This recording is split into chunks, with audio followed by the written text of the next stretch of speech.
কৃষ্ণপ্রেমী গুণী শ্রোতাজনেরা, বাংলার শাসক হোসেন শাহর মুসলিম সরকারের কাছে নথি স্বীকার করতে বাধ্য হয়ে শ্রীরূপ ও শ্রী সনাতন দুই ভাই মন্ত্রী হন।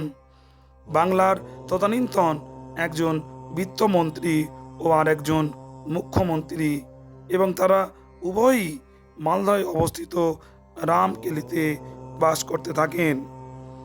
নবাব হোসেন শাহ তাদের ধর্ম পরিবর্তন না করতে পারলেও তাদের নামের পরিবর্তন করলেন।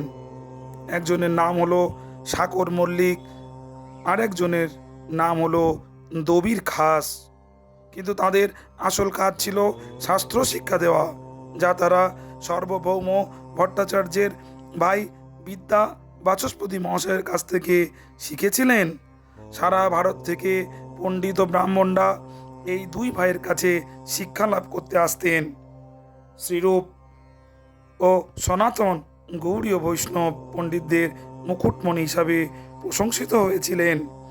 আমাদের শ্রী গৌরাঙ্গ সুন্দর বিশাল হরিনাম সংকীর্তনের দল নিয়ে রামকেলিতে এলেন তাদের মুক্ত করার জন্য।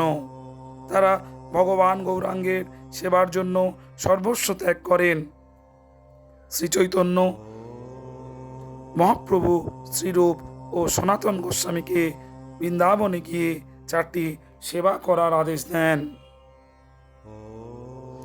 1 নম্বর, শ্রীকৃষ্ণের লীলাস্থলগুলি আবিষ্কার করা। 2 নম্বর কাজ হলো শ্রী শ্রী রাধাকৃষ্ণের বিগ্রহ প্রতিষ্ঠা ও তাদের যথাযথ সেবা পুজোর ব্যবস্থা করা। শুদ্ধ কৃষ্ণ ভক্তিমূলক গ্রন্থ সংকলন করা। আর 4 নম্বর হলো শুদ্ধ কৃষ্ণ ভক্তিপূর্ণ জীবনের নিয়মাবলী প্রচার করা। শ্রী চৈতন্য মহাপ্রভুর সেবায় প্রবেশ করে তারা দৃঢ় সংকল্পে ক্ষমতা, ধনসম্পদ ও পদমর্যাদা ত্যাগ করে বৃন্দাবনে শুদ্ধ কৃষ্ণ ভজনে মগ্ন বিনীত ভিক্ষুক রূপে বাস করতে লাগলেন। অভ্যন্তরীণ ও বাহ্যিক সকল আসক্তি ত্যাগ করে বৈষ্ণবচিত সরল ও নম্র জীবন গ্রহণ করে যথাযথভাবে সুদৃঢ়তার সাথে তীব্র কৃষ্ণ ভজন করতে লাগলেন। আর তারাই হলেন বৃন্দাবনের সুপ্রসিদ্ধ গোস্বামীগণ।